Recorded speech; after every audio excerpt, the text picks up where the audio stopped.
Hello everyone. இங்க ஜப்பான்ல இப்போ இலையுதிர் காலம் போயிட்டுருக்கு.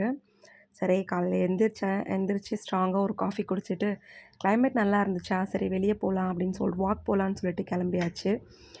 வாக் போகும்போது அங்க இலையுதிர் காலம் அப்படின்றதுனால ரோடு மொத்தம் வந்து ஃப்ளவர்ஸ் அந்த லீஃப் எல்லாம் இருந்தது. அது பார்த்துட்டு போகவே ரொம்ப நல்லா இருந்ததுங்க.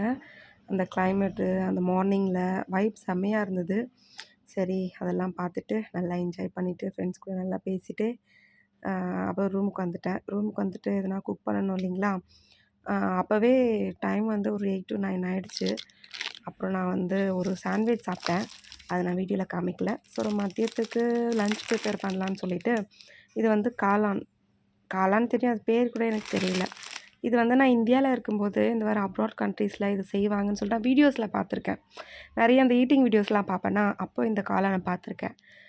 இங்க வந்ததுக்கு அப்புறம் தான் நான் இத நேர்லயே பார்த்தேன். ஃபர்ஸ்ட்டு டைம் பார்த்தேன் ஜப்பான்ல தான். இந்தியால நான் யூஸ் பண்ணதும் இல்ல, பார்த்ததும் இல்ல. சரின்னு சொல்லிட்டு செய்யலாம். இவங்க வந்து அது வேற மெத்தட்ல குக் பண்ணுவாங்க. ஜப்பனீஸ் மெத்தட்ல. எனக்கு அதெல்லாம் வராது இல்லைங்களா? சரி நம்மளுக்கு தெரிஞ்சது என்ன? வெங்காயம், தக்காளி போட்டுட்டு, எதனா காயா வேற எதுவா காளான் எதுவா இருந்தாலும் அதில போட்டு வதக்கிட்டு, மிளகாத்தூள், உப்பெல்லாம் போடுவோம் இல்லைங்களா? சேம் மெத்தட் தான் ஃபாலோ பண்ணேன். அது சேஞ்சே இல்ல. ஏன்னா எனக்கும் அதுதான் தெரியும். அப்படி நல்லாலாம் குக் பண்ண மாட்டேன் நானு. சரி தெரிஞ்ச மாதிரி குக் பண்ணேன்.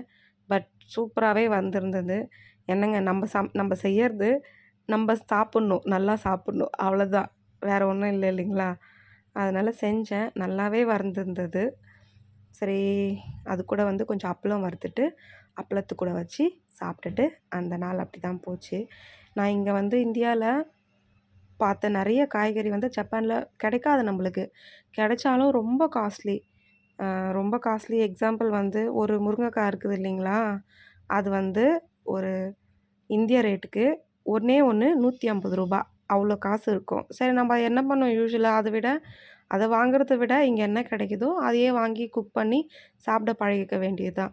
பிகாஸ் நம்ம ஃபாரின் கண்ட்ரிக்கே வர்றதே வந்து கொஞ்சம் காசு சேவ் பண்றதுக்கு தான் இல்லைங்களா? அதனால.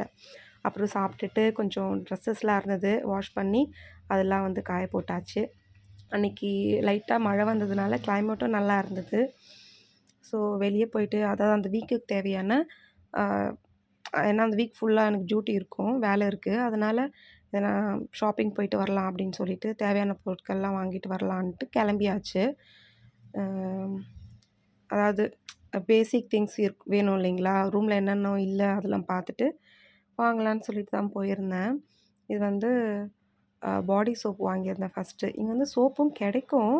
பட் இது வந்து கொஞ்சம் கன்வீனியன்ட்டா இருக்கு அப்படின்னு சொல்லிட்டு இதுதான் நான் யூஸ் பண்றது. இங்க வந்தப்பத்துலேருந்து இதான் யூஸ் பண்றேன். அப்புறம் பேன்கேக் மிக்ஸு. இந்த பேன்கேக் மிக்ஸ் வந்து நம்ம ஈஸியாவும் குக் பண்ணலாம். அ இப்போ காலையில கிளம்பும்போது சீக்கிரம் நம்ம பிரேக்ஃபாஸ்ட் ரெடி பண்ணிட்டு சாப்பிட்டுட்டு கிளம்பிடலாம். அதனால தான் அது வாங்கியிருந்தேன். அப்புறம் இங்க டொமேட்டோ வந்து அவ்வளோ காஸ்ட்லி. ஒரு டொமேட்டோ இந்தியா காசுக்கு 110, 120 ரூப்பீஸ்லாம் கூட கிடைக்குது நம்மளுக்கு. சரி அவ்ளோ வந்து ஒரு டொமேட்டோ அப்டின்னா கொஞ்சம் தான் குழம்பு வச்சு எனக்கு மட்டும் தான் செஞ்சுக்குவேன். ஸோ பெருசா தான் இருக்கும். ஆனா இங்க சின்ன சின்னதெல்லாம் கிடைக்காது. பெருசு பெருசா தான் இருக்கும். அதனால எதுக்கு டின் டொமேட்டோ வாங்கிட்டோம்னா, நம்மளுக்கு எவ்வளோ தேவையோ யூஸ் பண்ணிட்டு, மிச்சம் நம்ம ஸ்டோர் பண்ணிக்கலாம் இல்லைங்களா? அதனால தான் அது வாங்கியிருந்தேன். இது கெடாது ஒரு 1 வீக்கு கெடாம நல்லா இருக்குதுங்க. அதனால தான் அது வாங்கியிருந்தேன். அப்புறம் ஆயில், அ அ கர்ட், மில்க் அதெல்லாம் ஜூஸ் கொஞ்சம் அதெல்லாம் கொஞ்சம் பேசிக் திங்ஸ்லாம் வாங்கியிருந்தேன். இங்க பாருங்க, அந்த ஆப்பிள் எவ்வளோ காஸ்ட்லி போட்டிருக்காங்க. இந்தியா காசுக்கு அது ஒரு ஆப்பிள் 150லேருந்து ரூ. 160 ரூபாய் அதாவது ருப்பீஸ்க்கு வரும் நம்மளுக்கு. அவ்வளோ காஸ்ட்லி. அப்புறம் இங்க என்னன்னா, இந்த மில்க்கு, கர்டு, ஆயில்லாம் இருக்கு இல்லைங்களா? எல்லாமே 0 ஃபேட். அதனால தான் இங்க இருக்கிற பீப்பிள்லாம் அவ்வளோ ஃபிட்டா இருப்பாங்க. குண்டா பார்க்குறது வந்து ரொம்ப ரேர் நம்ப. எல்லாருமே ஃபிட்டா இருப்பாங்க. ஏன்னா 0 ஃபேட் தான் மோஸ்ட்லி இல்ல. எல்லாருமே அதான் யூஸ் பண்றாங்க இங்க. இவங்க சேல் பண்றதே அந்த மாதிரி தான். 0 ஃபேட்டுன்னு சொல்லி தான் சேல் பண்ணுவாங்க. அதனால தான் எங்க பீப்பிள்லாம் அவ்வளோ ஹெல்த்தியா இருக்காங்கன்னு நெனைக்கிறேன். சரின்னு சொல்லிட்டு எல்லாம் வாங்கிட்டு வீட்டுக்கு போயிட்டுருக்கேன். போயிட்டு அந்த கிளைமேட்டும் நல்லா இருந்தது. மழை வந்தது இல்லைங்களா? ஸோ சூடா 1 கப் ஆஃப் மில்க் எடுத்துக்கினேன். மில்க் சாப்பிட்டேன்.